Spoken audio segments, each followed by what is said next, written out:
Hello, my name is Dr. Taylor Hicks, and I am the adjunct professor of Tuba Euphonium at Washburn University.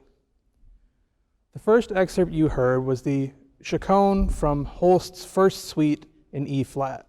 It's a great example of an iconic work for wind band, as well as a great opportunity for the tuba player to showcase their soloistic and legato playing abilities. When preparing this excerpt, it's critical to focus on intonation and breathing. For me personally, I prefer a big breath in the middle at the midpoint of the excerpt, but depending on your breathing habits and your breathing styles, that may work, that may not, you may need more. As a judge, I'm always listening for a really smooth transition between notes. I want the slur to be unbroken and just real smooth and rich the entire way through. Keep in mind that when performing this and other soft excerpts, it's critical that the soft be relative to what you are able to play. It's no good having a weak, thin sound that's soft when you could have a beautiful, full sound that's a little bit louder.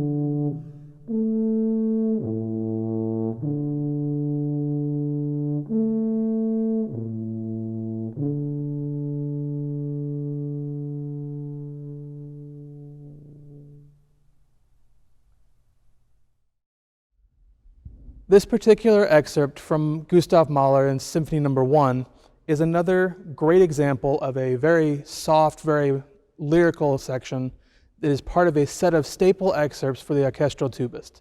In fact, it's one of many that show up on every first-round audition.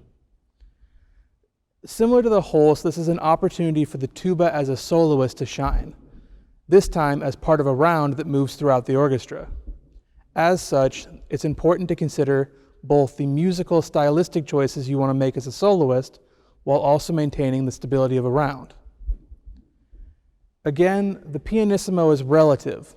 It's really important to make sure that you are able to articulate cleanly, especially on that first note, as if the first note doesn't speak, it's likely the rest will not. I also find breathing to be incredibly important in this passage. I prefer to break it up into two bar groups. That way, each musical idea has its own identity.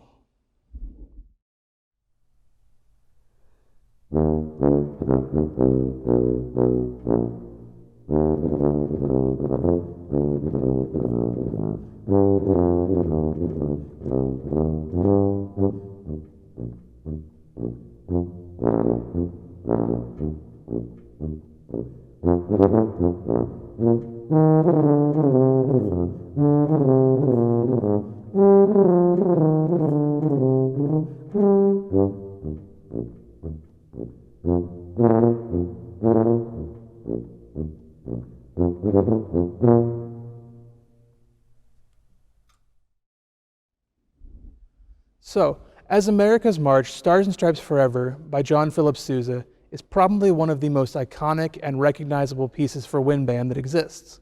You likely have not gone to a Independence Day or 4th of July festival and not heard this being played, at least in some way, shape, or form.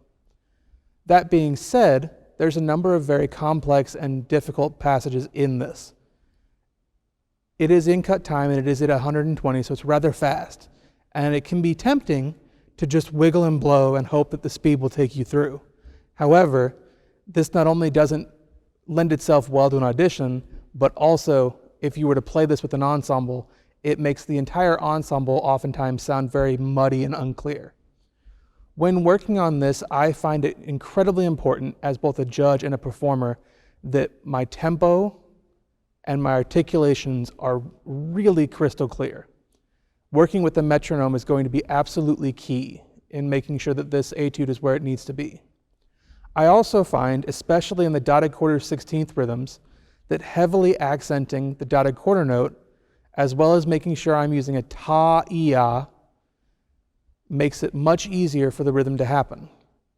It's important when learning this that you learn it correctly and at a slow tempo, building up speed so that you can bring the comfort from a slow tempo up into the fast. I find that doing this by breaking down the excerpt is most effective. So in this regard, I like breaking it up into one dotted quarter and its paired sixteenths and the following dotted quarter. Doing that a couple of times, repeating it, and then going to the next one, and slowly adding them together until I have the whole passage. So for example, something like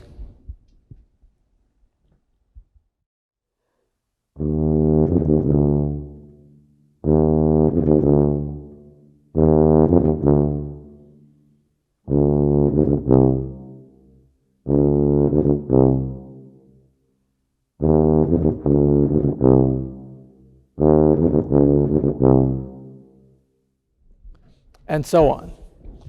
I find doing that makes it so that it's much more comfortable in how I move back and forth. I also find it's incredibly important to make sure that I'm comfortable in both the lower and upper divisi.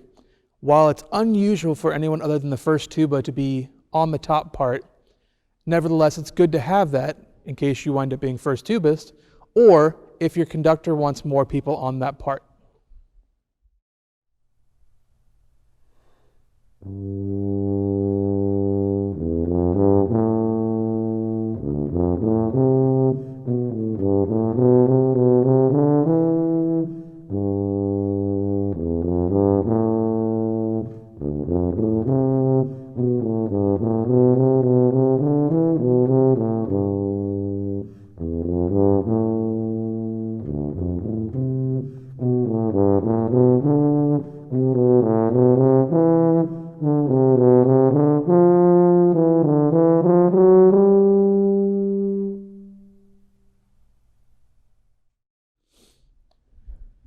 The next excerpt is from Die Meistersinger, a work by Richard Wagner.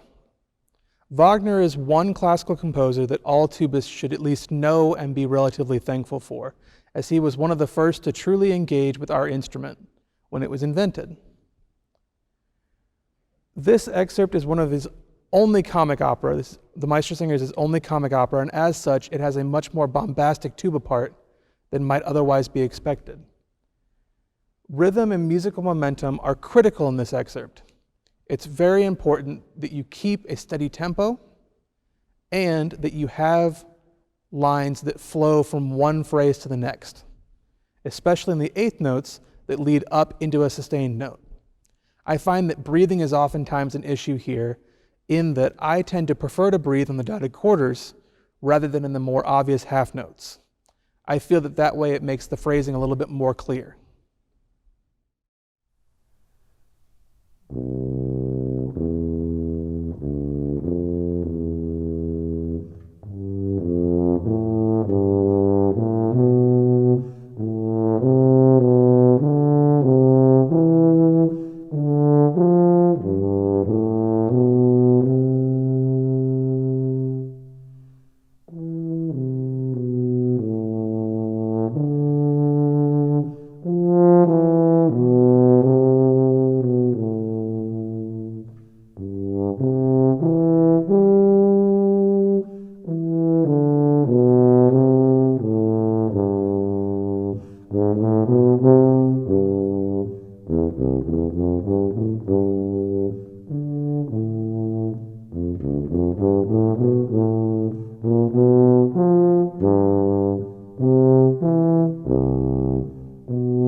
Blazevich is likely a name that any high school and college-age tubist is familiar with, although we remember him more for his technical studies than for his lyrical. This particular example is a very versatile and very open example of his lyrical studies. There are very few marked-in musical or motivic ideas, and as such, you as the player are very free to be able to do whatever it is you want to do. I, for example, as you might have heard in the recording, prefer on my first line to have it crescendo the entire length of the line, contrasted by the second line, which I have as more of a hairpin idea. That way I'm able to create a musical experience that is unique to me and showcase my soloistic ideas. As a player, I find that experimenting with it and playing it through multiple ways allows me to get a better sense of what I feel the etude has to offer. As a judge, I look for a full, clear tone as well as evidence of subsequent musical ideas. The idea that you have thought about it as you were practicing it and are not just playing through it.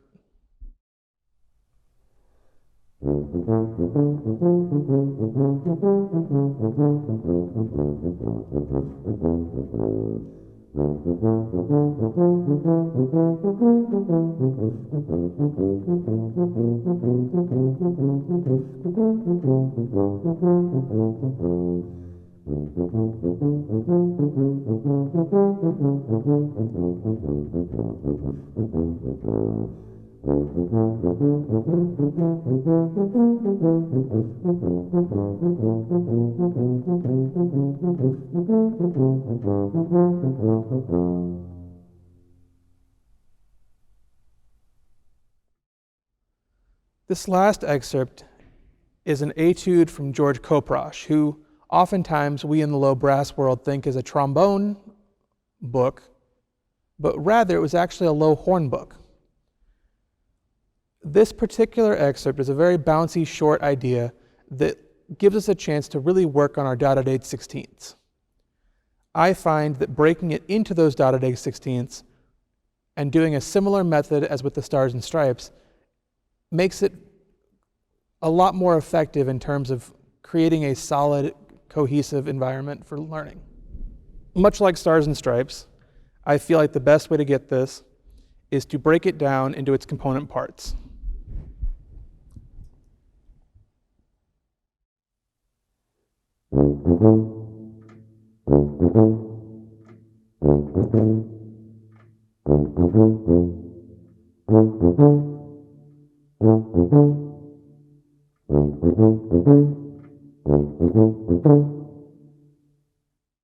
And so on. That way, especially in the second half of the excerpt where it gets more technical, you're able to work at it in a way that allows you to build concrete fundamental skills without just learning rote rhythms and learning bad habits. Thank you so much for watching. Again, my name is Dr. Taylor Hicks, adjunct professor of Tuba and Euphonium at Washburn University. If you're interested in private lessons or in a tour of Washburn, please get in touch with me at the contact information in the description of the video. Again, thank you so much for watching and best of luck on your audition.